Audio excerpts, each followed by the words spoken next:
بینەرانی بەڕێز لە هەر کوێگەن لە بەرنمەی ڕاوێ ڕۆژەوەم کاتەوە هەموو کاتێکتان باش سڵاو لێەوەی عزیز بە تایبەتی سڵاو ئاراستەی گەلی ئەفرین و ڕۆژاوا و باکووری سووریا دەکەین کە لە ئێستادا لە بەرخودانێکی کەموێنەدان ئەو بەرخودانە ئەمڕۆ بە سەرەڵدانی دەیان هەزار کەسی خۆی نمایش کرد بەرامبەر بۆ هەڕەشە و گۆڕەشانەی کە دەوڵەتی تورکیا و ڕژێمی ئۆردۆغان لەو هەرێمە و بە تایبەتی و بەگشتیش لە ڕۆژاوای کوردستان و باکووری سووریا دەکات لە بەرنامەی ئەم شەودا ڕاوەی ئەو بارودۆخە دەکەین ئەو هەڕەشە و گۆڕەشانەی ئۆردۆغان کە لە ئەفرین دەیکا بەکوێ دەکەن چ ئامانجێک لە پشتیانەوەیە و چیشەوا لە ئۆردۆغان دەکات کەم هەڕەشانە لە ئەفرین بە تایبەتی بکە هەروە کاردانەوەی دەرەکی و ناوخۆیی کوردستان و هەروەها وڵاتانی ناوچەیش چی دەبێ بەرامبەر ئەم هەڕەشانە بەگشتیش کورد دەبێت لە بەرامبەر ئەم هەڕەشانەدا چی بکە گەلی کورد بە تایبەتتر لە ڕۆژاوای کوردستان هەروە دام و دەستگاکان بەڕێوەبەری دیموکراتی چۆن ڕوبەڕووی ئەم بارودۆخە دەبنەوە هەڵوێستی ئەمریکا کە خۆی بە لایەنێکی هاوپەیمانی ڕۆژاوای کوردستان دەزانێت بەکوێ دەکات رووسیا وڵاتانی دیکەش چۆن لەسەر ئەم ژارە بیر دەکەنەوە لەگەڵ بەڕێز ڕەفیق غەفور ئەندامی کۆنسەی بەڕێوەبەری کەنەکە لێرە تاوتوێی ئەم ژارانە دەکەین و سەرەتا بەناوی خۆمان و ێوەشەوە زۆر بەخێراتنی بەڕێزیان دەکەین زۆر بەخێر بێن سپاس بۆ بەڕێزت ئەم ژارەکەمان وەکو بەڕێزیشت دەزانی ئەفرینە هەندێک هەواڵ و دوایین بارودۆخی ئەفرینێ لە دۆسیەکە ئامادەمان کردو پێکەوە بینەر و بیسەری دەبین پاشان دێمەوە خزمەتی بەڕێزت تاوتوێ و ڕاوەی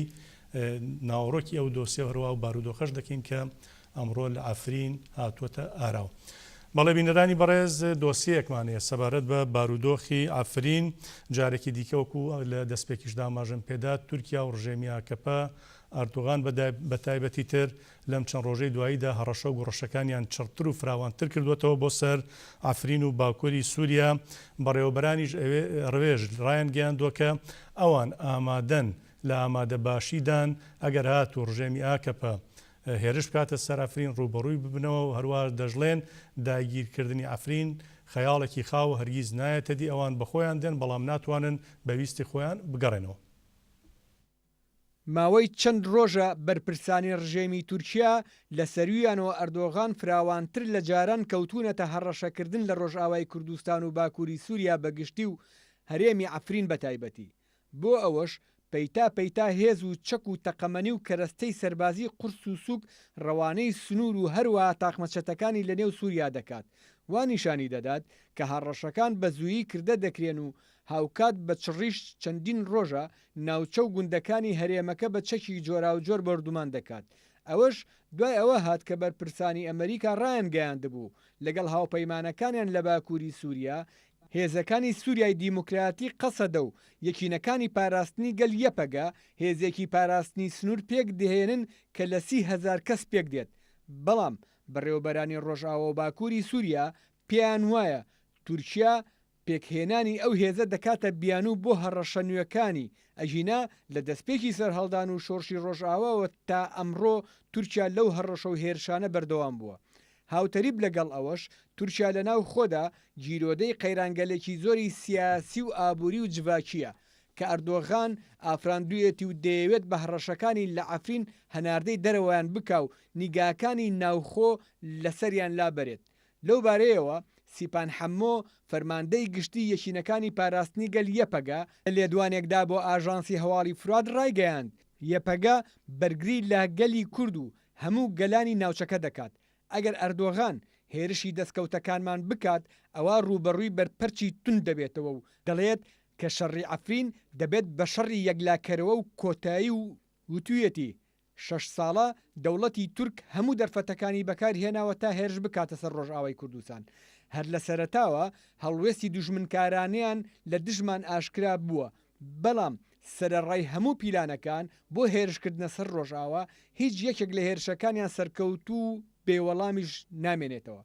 ئەم هەڕەشانەی ئێستاش بێوەڵام ناهێڵینەوە و گەلەکەمان دڵنیا دەکەینەوە پاراستنی ڕەوا ئەرکمانە و پیلانی قێزەونی ئەردۆغان جارشی دیکە پوچەڵ دەکەینەوە. هەر لەسەر مژارەکە نووری مەحموود وتەبێژی یەپەکە ڕایگەیاندووە ئەفرین بەتەنها نییە بۆ گەلانی جیهان لە هەمان پێگەی کۆبانێدایە و بۆ پاراستنی تێدە کۆشین و دەڵێ هێزەکانمان بۆ بەرگری لە هەموو شوێنەکانی خۆیان ڕێکخستووە. ئەگەر سوپای تورک پێی وایە کە دەتوانێت بێتە ناو ئەفرینەوە ئەوە خەیاڵی خاوە. گەلانی تورکیا بۆ دژایەتی تیرۆریزم پشتگیری زۆری سەرەکانی و کۆبانیان کرد. دڵنیاین لەبارەی ئەفرینیشەوە پشتگیریمان دەکەن. باکووری سووریا و ئەفرین هیوای گەلانی سووریان. ئەوانەی ئەمڕۆ بەرگری لە ئەفرین دەکەن هەر ئەو شەڕوانانن کە کۆبانیان لە چنگی تیرۆری نێودەوڵەتی ڕزگار کرد. ئەو شەڕوانانەی بەرگری لە ئەفرین دەکەن لە پاریس، مۆسکۆ، نیویۆرک، قاهیرە و ئەنقەرە و ئەستەمبوڵەوە هاتوون. ئەوەشی کە ئەردۆغان باسی دەکات لە بیانوویەک زیاتر نییە. پرسی ئەردۆغان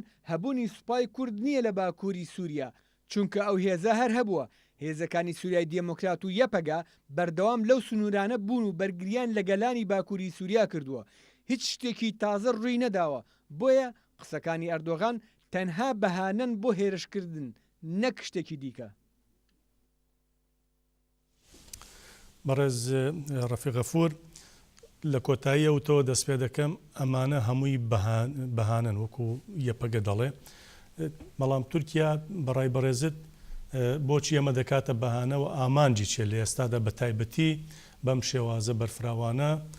زیاتر هەڕەشەکانی ئاراستەی ئەفرین دەکات. سەرەتا سوپاس بۆ بەرنامەکەتان. پێم خۆشە پێشێکی شتێک بڵێم. دیارە ئەو ڕاستیە زیاتر ئاشکرا بێ کە ئەردۆگان و حکوومەتەکەی و دەوڵەتی تورکیا بەگشتی بوون و نەبوونی خۆیان بە پرسی کوردەوە گرێداوە. نەبوونی ئێمە بەبوونی خۆی ئەزانێ و نەبوونی خۆشی بەبوونی ئێمە ئەزانێ. ئەجینا وەکو لەو ڕاپۆرتەش هات و وەکو هەموو لایەگەزانین لە ڕاستیە هیچ بیانوویەک نییە کە بیانوویەکی لۆژیکی نییە کە بێتە قوبوڵکردن تورکیا هێرشێکی ئەوێ بکە. جاران بوو ئەگەر بڵێ داعش لەوێ یا هێزێکی دژ بە تورکیا لەوەیە بەناو کەسێکی لێ نیە، هێزێکی وای لێ هەڕەشەیەکی وامان لە تورکیا نەبین، هیچ شتێکی نەکرد بێژگە لە یارمەتی دانیا و لە ئەفرینیشەوە بەردێک لە دژی تورکیا نەهاویژراوە هەتا ئێستا. یعنی بیانوێکی نیە، تەنیا ڕاستیەکەی وەکو هەموو جارێ دووبارە بۆتەوە و هەموو لایەکیش ئەو ڕاستی ئەزانن. ئەوان بە ئاشکرا ئەڵێن لە هەر شوێنێ ستاتوویەکی کوردی هەبێ، قەوارەیەکی کوردی هەبێ، زەرەرێکە بۆ ئێمە. تەنانەت ئەردۆگان لە راپۆرتی ساڵانەی خۆی ساڵی 2007 وەکو خاڵێک بە شانازیەوە باسیەوەیە کرد. ئێمە هەموو هەوڵێکماندا نەهێڵین باشووری کوردستان ئەو بەشەی کوردستان سەربەخۆ بێ و توانیمان کەرکووک ڕزگار بکەین و ئەوە یعنی ئەمە وەکو دەستکەوت وەکو شانازیە گەزانێ لە هەر شوێنێک. هەڵبەتە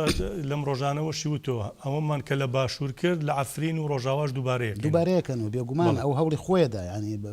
شەرت نییە ئەوەی مەرج نییە ئەو ئەوێ بێتە دی، بەڵام ئەوە نیەت و تێگەیشتنی ئەوانە بەڕاستی بۆ چارەسەری ئەو پرسە. ئەگەر ئێوە ببن ئێمە نابین، ئەگەر ئێمە ببین نابێ ئێوە هەبن ئەو وابی دەکاتەوە. بەڵێ بەڵامەوەی کە لە باشوور بە حسابی خۆی کە ئەوان کردویانە پێیان وایە لە ڕۆژاواش بۆیان دەکرێت، ینی دۆخێکی هاوشێوەش لێ بۆیان گونجاوە و وەکو دەڵێ چۆن هاتینە هەندێک ناوچەی شەهبا و باب ئێستش دەتوانین بین ئەفری. ئەو دەوڵەتێکە وەکو وتمان ئاشکرا ئەو دژایەتی خۆیەکە هەوڵی خۆیەدا لەوانەیە دوور نێ هێرشیش بکە، بەڵام وەکو چۆن هاوکارەکانی ئەو کە داعش بوون بە پلەی یەکەم لە کۆبانیچیان بەسەرهات گەلی ڕۆژاوای کوردستان و گەلی ئەفرین و کۆمەڵگەی نێودەوڵەتی و گەلی کوردیش لە پێش هەمویانەوە ئەو ڕاستی ئەزانن کە ئیتر ناحەقیەکە قابلی قوبوڵکردن نییە. هەر هەموو بەرەو ڕوویە بنەوە بەرهەڵستێکی گەوراکرێ من لەو بڕواایە. بەڵێ هەڵبەتە لە لێدوانی بەرپرسانی یەپەگەدا تۆ دەڵێن ئەوانەی کە داکۆکیان لە کۆبانیش کرد داکۆکیش لە ئەفرینیش دەکەن، ینی دۆخێکی هاوشێوە دێتە پێش. هەڵبەتە لە ئەوروپا ئێمە لێرەین لە چەندین وڵات تا ئێستا چالاکی ئەنجام دراون، چالاکیەکانیش بە گوێرەی پەرەسەندنی هەڕەشەکانی ڕژێمی تورک ئەوانیش پەرە دەستێن بەرفراوانتر دەبن. پێتان وایە ئەم قسەیە تا چەندە ڕاستە، ینی کۆبانی و ئەفرین دەچوێنە یەک؟ هیچ شوێنێک ڕەنگە دقیق وەکو یەک نەبێ، بەڵام ڕاستیەک لێرە هەیە. کاتی کۆبانی سیستمی خۆسەری ڕۆژاوای کوردستان، کۆنفدرالیزمی باکووری سووریا ئەمانە بە تەواوەتی جێ خۆیان نەگرتە بوو. ئەو مۆدێلی خۆ بەڕێوەبردنەوە ئەو شێوازە لە دیموکراتی و ئازادی کە بۆ خەڵکی هەرێمەکە ڕەخساوە ئێستا زیاتر جێکەوتووە. دنیاش ئەوە ئەبینێ، خەڵکی ناوچەکە خۆشیان ئەیان بینن، لەبەر ئەوە لەو بڕواایە من کە بەرگریکردن لە ئافرین بەهێستری ژەبێ لە کۆبانی خەڵکەکە نایەوێت جارێکی تر ئەو جۆرە ژیانەی کە تا ئێستا بۆی دەستەبەر بووە و جۆرێک ئازادی و جۆرێک دیموکراتیە کە ئێستاتایە ئەژی و دڵنیاشە لەوەی کە ڕۆژ بە ڕۆژ بەرەو پێشەوە چی ئامادەنیاوە بە ئاسانی لە دەستی بە لەو بڕواایە بەهێستری ژەبێ بەرگریکردن لە بەرامبەرەوە جگەلەوە کە ئەوە داگیرکاریەکی ڕون و ئاشکرایە لەلایەن دەوڵەتێکی ترەوە کە هیچ بیانوێکی نییە تەنیا ئەوە هەیە گەلێکە داوای ئازادیەکە داوای ئەوەکە تەنیا خۆی بەڕێوە بەرەوە قوبولی ئەوە ناکە لەبەرەوە ناودەوڵەتی و ناوخۆی وڵاتیش هیچ کەسێک نییە کە دژی ئەو جۆرە دەستی وەردان و ئەو جۆرە هێرشە نەبێ بەڵێ باشە ئەگەر هات و تورکیا ئەمەی کرد بە قسەی خۆیان ینی ئەبواە ئێستاوان ئەم کاتە کە من و تۆ قسەکەنەوەوان لە ئەفرین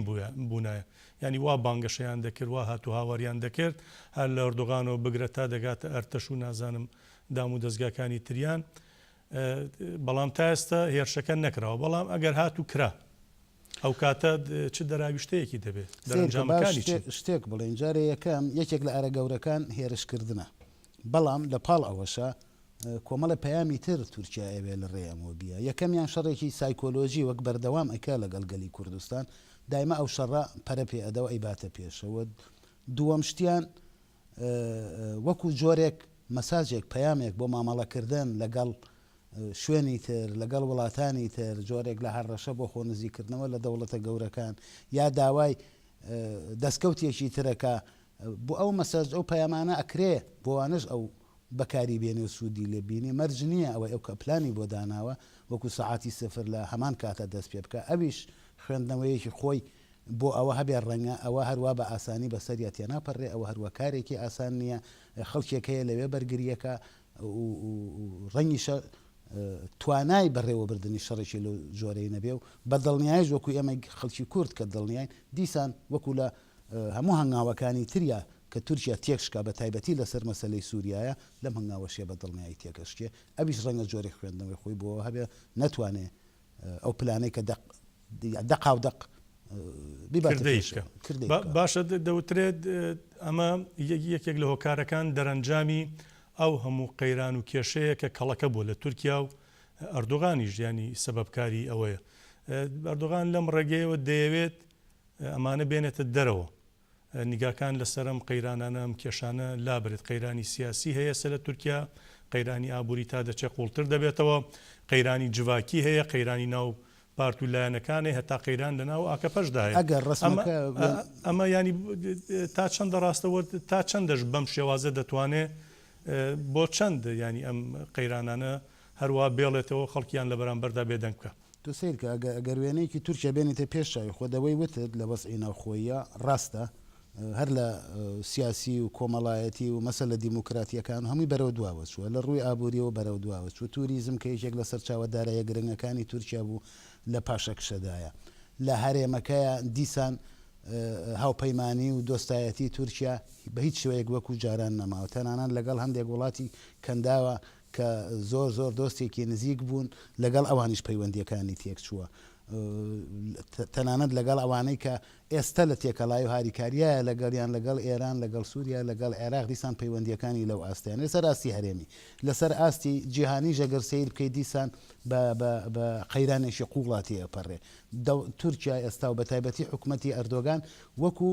جۆرێک سیاسەتمەداری بێزرا و مامەڵەیان لەگەڵاکرێت کە حاڵەتی ناشاریە بێ مەجبورن کە جۆرێک مامەلە لەگەڵەوە دەوڵەتێ ئەجینا یعنی لە هەموو ڕوویەکانەوە ئەو لە کێشەیەکی گەورەیە سەرباری ئەوانش پلانی ئەو بۆ سووریا و ئەو هێزێک کە ئەو پشتی پێ ئەبەست و هاوکاری ئەکردن سوپای سووریا ئازاد و نازانم چێوچێ ئەوان نەیانتوانی ببنە هێزێکی بنەڕەتی لە سووریا بتوانن گۆڕانەچیەکەن لەو ڕوەشەوە شکستی هێناوە تەنیا شتێک بەدەستیەوەیەتی ئێستا شەڕێک لەناو چەکە هەڵبژیرسێنێ بە شێوازێکی تر بتوانێ توانا و ئیمکانێتی خۆی بسەپێنێ بەسەر ناوچەکە ئەوەی لە بەردەساماوە لە بەشە دیسان ڕەنگەوە هەموو پرۆسەکانی تر شکست بێنێ بە بڕ دەوترێت جۆرێک لە شێوازی تێکچوونی باری دەرونی بەسەر ئەردۆغاندا زاڵە کەسێکیش بەم شێوازە بێ ینی ممکنە هەر بڕیارێکی سەرشێتانش بدە بەڕێزت سایکۆلۆژیەتی ئەردۆغان چۆن دەخوێنی تۆ پاژە هەموو شکستەی کە ئاماژەت پێدا ینی دەکرێت چاڕوانی کردەیەکی وا سەرشێتانی لێ بکرێ ڕەنگە وەکو کەسێک شارەزایی لە سایکۆلۆژی هەبێ من نەبم ئەوە بەڵام دیسان نمونەی دیکتاتۆرەکانی دنیا ئەوەی کە کەسانی خۆپەرستن کە کەسانن بە دوای هێز و دەسەڵاتی زیاترەوە گەڕێن ئەمان ئەم سیفەتانە هەمووی لە کەسایەتی ئەردۆگانە هەیە وەکو ئەوەی کە ماوەیەک خەونی بەوە ئەبێنی دیسان بێتەوە بە خەلیفەی هەموو وڵاتانی ئیسلامی دیسان بێتەوە بە سەرکێشی هەموو ناوچەی ڕۆژهەڵاتی ناوەڕاست ئەم خەونانە لەکە لەسەری ئەو دیکتاتۆرانەیە هەر هەمویان هەیە کە نوێنەرایەتی تەواوی بەشەریەت بکەن و ئەوان لەسەر و هەمە کەسێکەوەن ئەوە بەخۆی حاڵەتێکی نەخۆشیە حاڵەتێکی دەرونیە ئەوەش وە لە مرۆڤەکە زۆر جار خۆی گەورەتر ببینێ لەوەی کە لە ڕاستیە هەیە تووشی جۆرێک شیزۆفرێنیایەکە کە پێڵێن ئەبێ بە دوو کەسێتیە کە لە واقعیا خۆیە بینێ لاواز و زەلی لە وڵاتەکەی خۆی بەو دەردە بەڕێوە ئەچێ و ناچاری ئەکە ئەوەی کە دوێنێ دوژمنی ئەوەی کە دوێنێ دۆستی بوون وەکو جەماعەتی فەتحوڵا گولەن ئەمڕۆ ببنە دوژمنی ئەوەی کە دوێنێ خۆی ئەویست دژایەتیان کە ئەرگەنەکۆن و نەژاد پەرستەکانی تورکیا مەهاپە و دەوڵەت باخشەل و ئێستا ئەوانە هەموو دۆستی نزیکن کەسایەتەکەی وای لێدێ ئەبێتە دوو کەسایەتی خۆشی لە دوجارە سەر لە خۆی دەرناکە چیە بێت بڵێ باشە ئەردۆغان لە بری ئەوەی کە ئیدلیب بۆ ئەوان گرنگە و دەوترێ ئەو پارتولایانانەی کە لەوێن ئەو تاقمە چەتانەی کە لەوێن زیاتر مەیلیان بۆ لای تورکیا لە ڕاستیدا پشتیوانیان دەکا هاوکاریان دەکا ڕۆژ بەڕۆژ لەوێ هێزەکانی ئەسەد و ئێران لەژێر سەرپەرشتی رووسیا دێنە پێشەوە ناوچەکان دەگرنەوە بەڵام ئەردۆغان هەڕەشەیەکی وا لەوان ناکات تەنها بە قسە دەڵێ بە ئێران و رووسەکان دەڵێن بە سنوورێک بۆ ئەسەد دابنێن لەمە زیاتر هێز ناگوێزێتەوە لەمە زیاتر هێز نایەنێ لە ڕاستیدا شکستەکە بەخۆی لەوێ بەڵام لەم لا پەلاماری ئەفرین دەدا ینی توانای ڕوبەڕووبوونەوەی ئێران و رووسیای نەماوە بەم شێوازە ڕەفتارەکە تۆ سێری کە لە هەرێمی ڕۆژهەڵاتی ناوەڕاستە نەتەنیا تورکیا وەختی خۆی داعشیش کوردی یا کوردستانی وەکو خاڵی هەرە لاواز دەبینی بۆ پەلاماردان تورکیاش بەڵام لەوێ شتێکشکە لەوێ شتێکشکە تورکیاش بە هەمان شێوە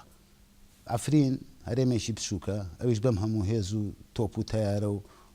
مەچینە سەربازیەوە کە هەیەی پێی وایە ئەمە پارویەکی زۆر ئاسان و چەورە لە بری ئەوەی بچێ بەگشت رووسایە بچێ بەگشت ئێرانە کێشە گەورەتر بۆ خۆی دروستکە ئەمە خاڵی هەرە لاوازە ئەمە توانێت بەسەریا زاڵ بێ و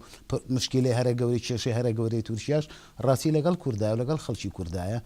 باشە لەلایەکەوە ئەمە زۆر لاوازە و ئەتوانێت بەسەریا زاڵ بێ لەلایەکەوە ئەو ورە و ئیرادەیەش تێگەشتێنێک کە ئەو چەندین ساڵە خەباتی بۆ ئەەکە بۆیە ئەو هەوڵە ئەیە ڕەنگە نتوانێت لە بەرامبەر رووسایە کە ئێستا ئەوێ جۆرێک مامەڵی لەگەڵا بکە و ڕۆکێتی لێ بکرێ و نازام چی لێ بکرێ و جۆرێک مامەڵی تری لەگەڵا بکە نەیەوێ بە ئاشکرا ئەو پەیامانە بدا بەڕاستی بەڵێ باشە هەڵوێستی ئەمریکا چی دەبێ شرۆڤەی بکەین بەڵام لێدوانی وەزیری دەرەوەی ئەمریکایە گوێویستی ئەویش بین پاشان دێمەوە گفتوگۆی ئەویش دەکەین بەڵێ بینەرانی بەڕێز دوێنێ ئەمریکا وەک وەڵامدانەوەیەک بۆ ڕەشەکانی ئەردۆغان بۆ سەر ئەفرین و ڕۆژاوای کوردستان لە زاری وەزیری دەرەوە ڕایگەیاندووە ئەوان لە سووریان ناکشێنەوە چونکە ئەوان هێزەکانیان لەوێ لە چوارچەوەی بڕیاری ئەنجومەن یاسایشی نەتەوە یەکگرتوەکان بەجێ کردووە ئەوەش ڕەوایەتی و بە شێوازێکی یاسایی نێودەوڵەتی دەخاتە پاڵی بۆەوەی کە چوونەتە ئەوێ بۆەوەی کە تورکیا دەمکوتکە بە هیچ شێوازێک نەتوانێت لە ڕووی یاسای نێودەوڵەتیشەوە ڕوبەڕووی ئەمریکا بێتەوە ئەمەی خستوەتە ڕوو هاوکاتیش وەزیری دەرەوەی ئەمریکا دەڵێ هیچ لەوێ ناکشێنەوە بەردەوامیش دەبین لەگەڵ ئەو هاوپەیمانانەمان کە لەسەر ئەرزی واقع پێکەوە کار دەکەین با بزانین چی زیاتری وتووە هەر پاش شەڕەشە و گوشارەکانی ئەردۆغان و بەرپرسانی تری ڕژێمەکەی بۆ سەر ئەفرین و ڕۆژاوا و باکووری سووریا ئەمریکا ژەڵوێستی خۆی نیشاندا و هاتە دەنگ و ڕێگەیان مانەوەمان لە سووریا بە گوێرەی بڕیاری 2254 ئەنجومەنی ئاسایشی نەتەوە یەکگرتوەکانە و تا نەگەنە ئامانج بە هیچ شێوەیەک ناکشێنەوە ئەم وەڵام و هەڵوێستەی ئەمریکا لە زاری وەزیری دەرەوەی ڕێک تەلەرسۆن هات کە بەشداری کۆنفرانسی سیاسی دەرەوەی ئەمریکا بوو کە لە زانکۆی ستانفۆرد ڕێکخرا بوو تێیدا زۆر کەسایەتی سیاسی و ئەکادیمی و لێکۆڵەر تێیدا بەشدار بوون لەوانش کۆندالیزا ڕایز وەزیری دەرەوەی پێشووتری ئەمریکا تێلەرسۆن جەختی کردەوە بوونی هێزەکانی ئەمریکا و سووریای دیموکراتی قەسەدا لە چوارچەوەی بڕیاری ئەنجومەنی یاسایشی نەتەوەی یەکگرتوەکان ژمارە 2254 بەم شێوەیەش بوونی ئەمریکا و قەسەدەی بە فەرمی بەستەوە و خواستی کۆمەلگەی نێودەوڵەتی ڕەوایەتی پێبەخشی. هاوکات تێلەرسۆن چەند هۆکارێکی بۆمانەوەی هێزەکانیان لە سووریا درێژەدان بە هاوپەیمانی و هەماهەنگی لەگەڵ قەسەدە هێنایەوە و لەوانش گەرنتیکردنی نەگەڕانەوە و سەرهەڵدانەوەی داعش لە ناوبردننی ئەلقاعیدا لای دلێب و سووریا سنووردانان بۆ ڕژەمی ئەسەد لەسەر کارلادانی ڕاگرتن و ئاستەنکردنی هەژمونی ئێران لە سووریا. تەلەرسۆن ناشکراشی کردووە بۆ گەیشتن بەو ئامانجانە لەگەڵ هاوپەیمانەکانیان لە سووریا کار دەکەن و جەختی کردەوە لە سووریا هەڵەیی کشانەوەی هێزەکانیان لە ساڵی 2011 دووبارە ناکەنەوە کە بووە دەرفەتێک بۆ گەشەکردنی ئەلقاعیدە لە عێراق و ئەوەشی بە گەورەترین هەڵی ستراتیژی وڵاتەکەی بەناو کرد.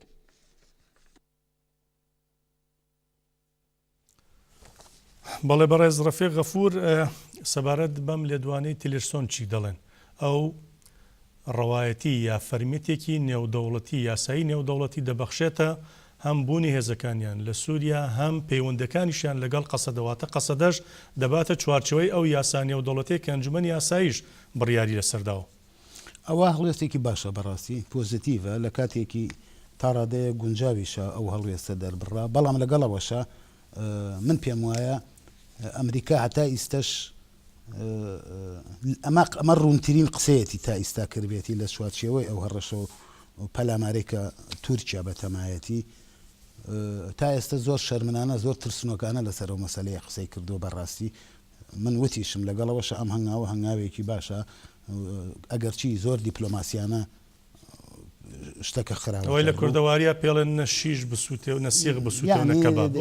شێوازێکی دیپلۆماسی لەگەڵ ڕۆژاوە و لەگەڵ تورکیا. بەڵام ئەیتوانی بەڕاستی پەیامێکی ڕوونتو و ئاشکراتەیە کە ئەو ئەم حەقیقەتە ئەزانن لەسەر ئەو خاڵانش کە ئەو قسەی لەسەر کردووە بۆ ئەوەی هێزی وەکو داعش لەوێ دروست نەبێتەوە بۆ ئەوەی ناوچەکە و پارێزرێ ئارامی و دیموکراسی و پێکەوەژیان نازانم چی کۆمەڵی قسەی لەم بابەتاکەن ئاشکراتر و ڕوونتر کە ئێمە نامانەوێت ئەو هەرێمە تێک بچێ لە کاتێکا خۆیان نەزانن هەر ئێستا ئەفرین دوو ئەوەندەی خەڵکی خۆی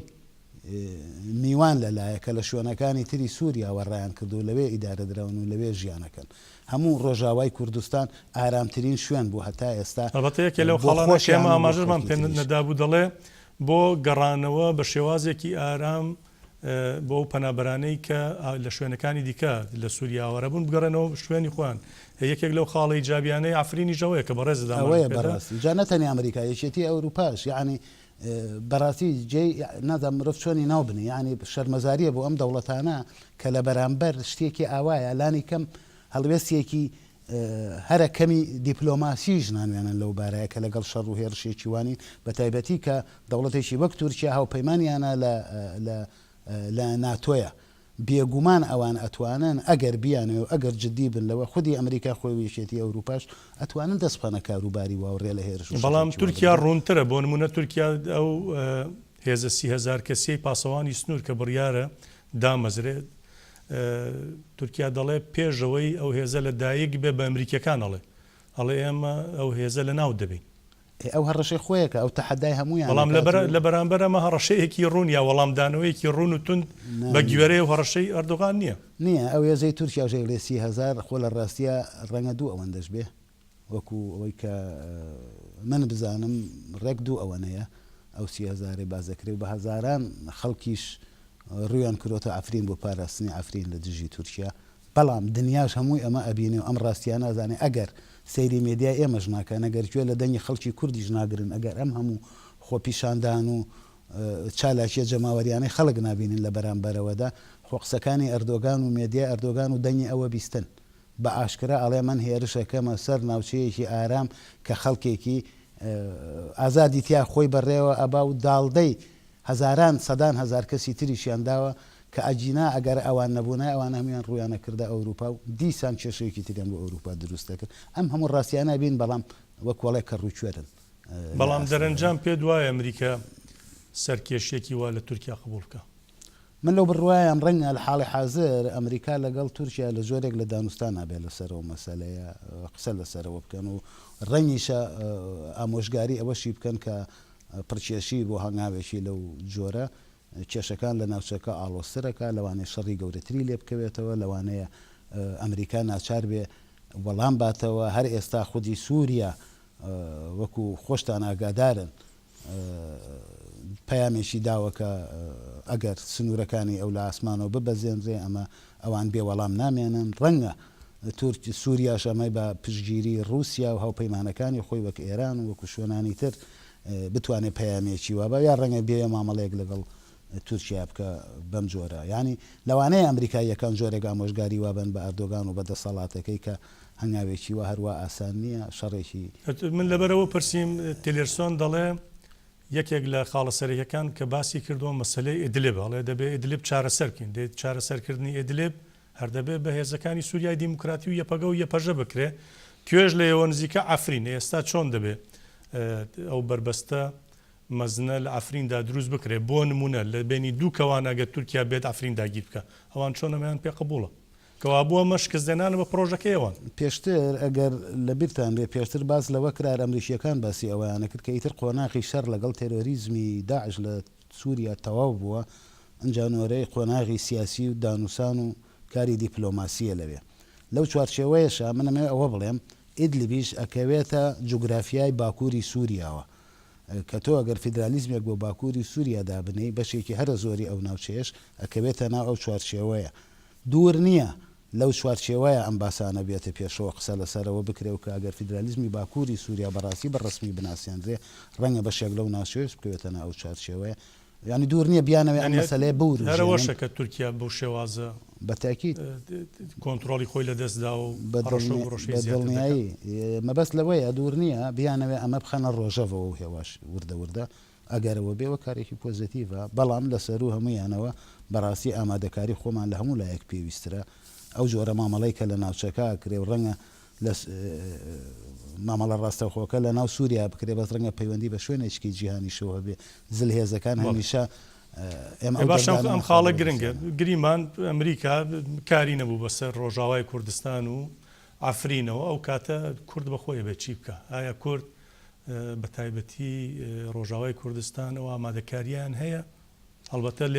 لە لێدوانی بەرپرسەکان یەوێ دەڵێن هەمانە سیر کە بۆ ئێمە هیچ شتێک خەڵکی کوردستان هیچ چارەسەرێکی تریان نییە تەنیا یەک ڕێگا لە بەردەمیانەوی سەرکەوتنە ئەویش تەسلیم نەبوونە وەکو چۆن لە کۆبانی و لە زۆر شوێنی تریش ئەو شەڕە تا کۆتایە هات و هەر هەنگاو چۆ پێشەوە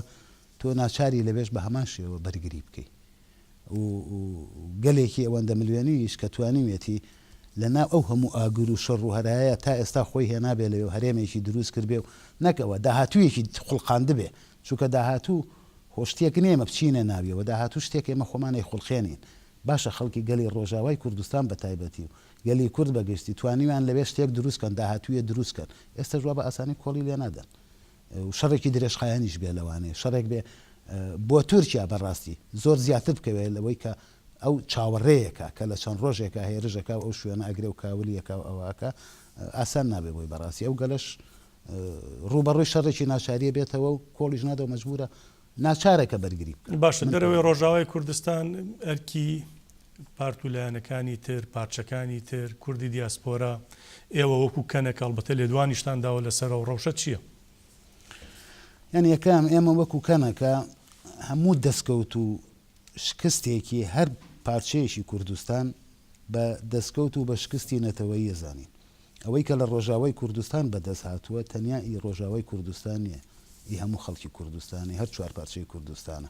ئەگەر شکستێکیش بێ دیسان هەر چوار پارچەی کوردستان ئەگرێتەوە ئێستا ڕۆژەوی کوردستان لەوە دەرچووە شکست و سەرکەوتن تەنیا ڕوبەڕووی خودی ئەو پارچەیە خۆی بێتەوە ئێمە لە کەرکووک بینیمان چەند کاریگەری کردە سەر هەم لەلایەنی معنەویەوە هەم لە ڕووی ترەوە کاریگەری کردە سەر هەر چوار پارچەی کوردستان بە هەمان شێوەش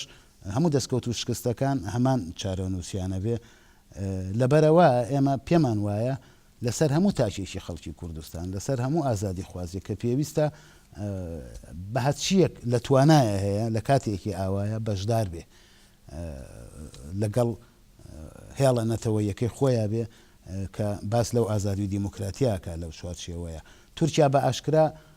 ئاشکرا بەبێ شاردنەوە ڕێبەرایەتی دوژمنکارانەی خەڵکی کوردستانەکە لە ناوچەکەیە. ئەوە کە ئێرانە هێنێتە نزیک خۆی و داوای لەکە ئێمە لەسەرم قوارەیەکی کوردی لە شوێنێکی تر ئەبێ پێکەوە کارەتر بین و چالاکتر بین. دیسان لەگەڵ بەغا هاوکاریەکە ئەوەی کە بۆ نمونە لە کەرکووک ڕوویدا ئەو بەدەست پێشخەری تورکیا بوو، بەهاندانی تورکیا بوو لە ڕاستیە ئێران و عێراقیشی هێنایە پای ئەوەی کە کارێک لەو بابەتە بکەن. وەمە نەشیان شاردوێتەوە ئەڵێ ئێمە ڕابەرایەتی دوژمنایەتی خەڵکی کوردستانەکەین.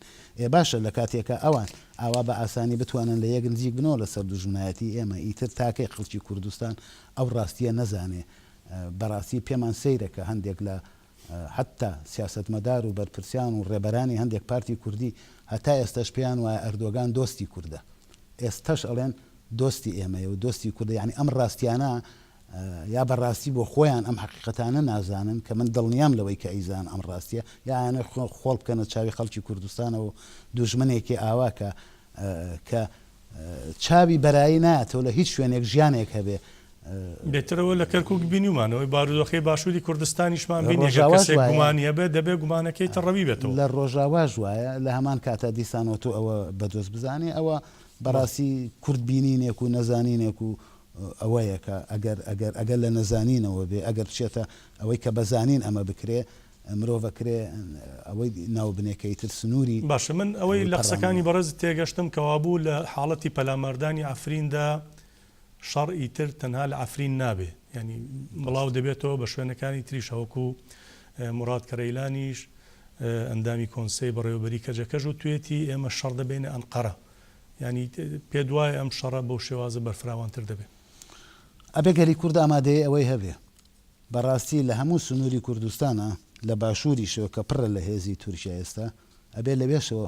خەڵکی کوردی ترەوان لێ قوبوڵنەکە و پەلامار بدرێن بە درێژایی سەرانسەری ئەو سنوورە هەتاکو ئەگاتە ئەو لای ئەفرینیش ئەنجا لە دەرەوەی وڵاتیش لە هەر شوێنێک دەرفەت بێ هەم بە کاری دیپلۆماسی هەم بە خۆپیشاندان هەم بە پڕکردنی ڕای گشتی دەرەوەی وڵات لەسەر ئەوانە بەجددیە بێ لە هەموو ڕوویەکەوە کار بکرێ. باش هەڵبەتە لە ئەفرین ئەمڕۆ وێڕای ئەوەی کە لەم تا ئەم ساتانش بردومان هەیە هێرشەیە بۆ سەر ئەفرین، بەڵام دەیان هەزار کەس لە ناوەندی شار کۆبوونەوە ڕێپێوانێکی مەزنی جەماوەریان دەشت بەو هەڕەشە و کوڕەشانە ئەنجام داوە با بەشێک لە دیمەنەکان پێکەوە بین پاشان دێمەوە پرسیاری دیکەم لە بەڕێزە دێ. بەڵێ بینەرانی بەڕێزم دیمەنانەی ئافرین ببینین کە گەل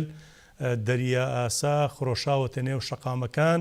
بە یەکدەنگ دەڵێن خاوەنداری لە خاک و نیشتمان و دەستکەوتەکانمان دەکەین، ڕێگەش نادین ڕژێمی داگیرکەری تورک بێتە وڵاتمانەوە بە ئاسانی بۆی ناچێتە سەرەوە.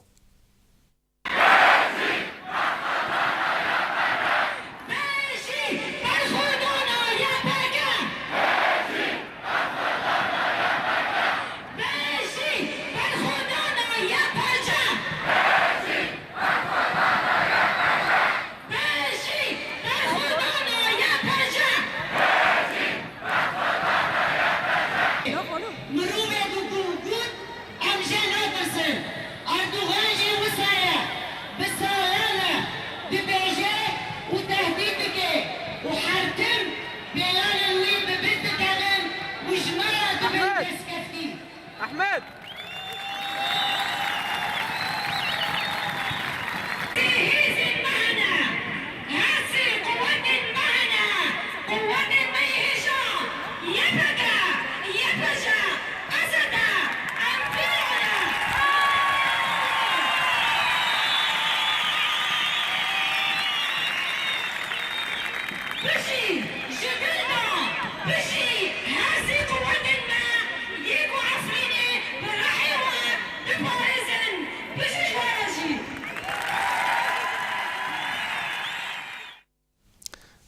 ئەوە بپرسم ئێران لەکوێی ئەم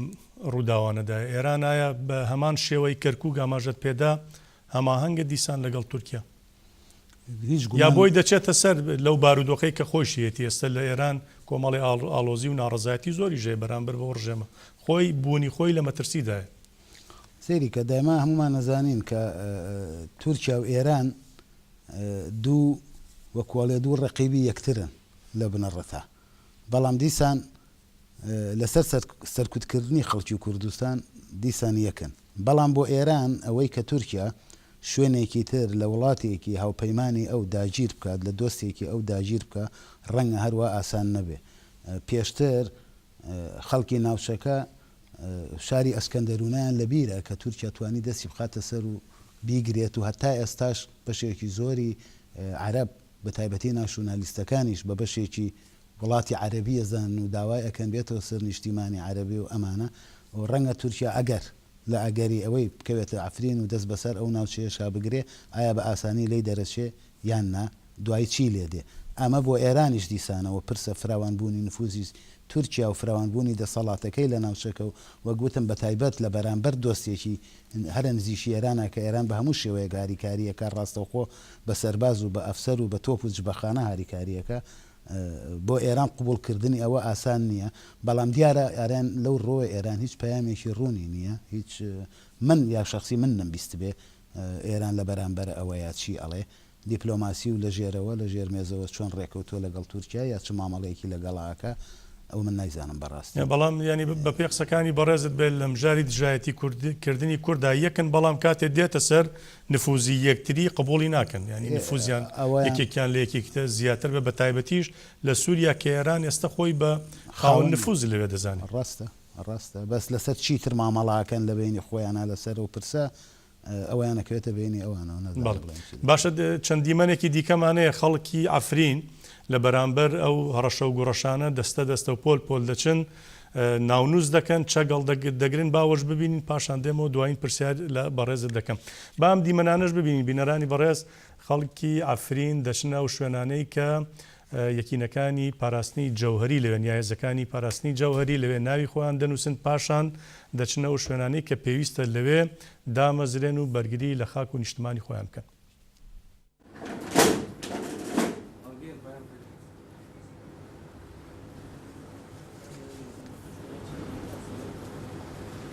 حسن نوع بابته چیه؟ شيخ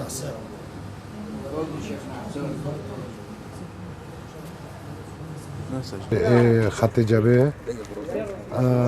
ام تجوري عرض اخبار نودن ام اومدانه اولین مگی اومدانه ام دجمن بار نودن نوبنا ایش حالا همه سرکفتن سرکفتن بیش ملتی کرد و تفدو الشهيدين مارو الدول همي عفرين رام أول ما رفعت في حرب نقطة أول أمادة بن بجابي خو تسني خو بلك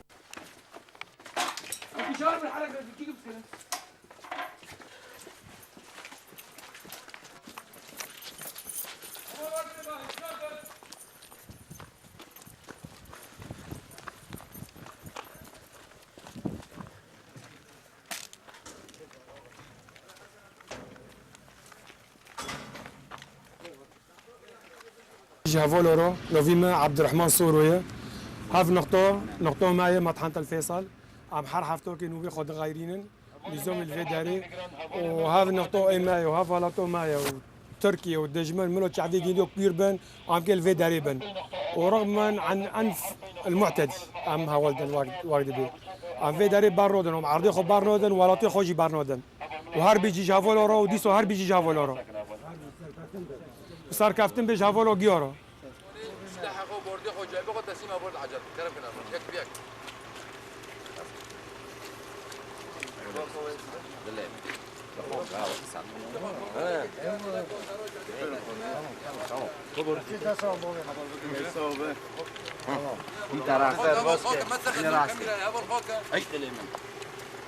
سلامت در باز که شبا کو الک بوردي خو خو رسمي دي رحي دي رودي قال لي كرد همي بورسنا ولاتي خو بكن هاي بورسنا عرض خو بكن همي بوس عرض خو بورزن هم ناهلن روش كيج رو هذا ولاد تركو هذا تركو كي دي بمرا ببي تربص عرض كنت عافيني ببا وبوسك عرض ما ببا حتى قال لي عافيني هيا بورسنا جبوكي هيا هم ناهلن تجاري كذا بس عرض ما حتى نقطة خوج جانا مده هيا أبي سكفتو مازن إيه قال لي عافينا إيه إذا بورسا جبوكي سكت ما أبون بمور صفك بسروك جيان نابه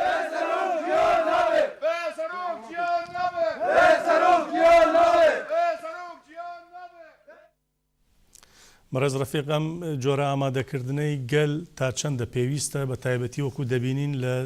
جوان و میان ساڵ و هەتاوەکو گەورە ساڵانیشی تێدا تەمەنیان لە سەر و هەفتا ساڵیشەوە بە جۆشەوە بەشداری هێزەکانی پاراستنی جەوهەری دەبن. بێگومان شتێکی زۆر زۆر گرنگە، یعنی بەڕاستی پێویستە خەڵک توانای ڕاستەقینەی خۆیان بزانن.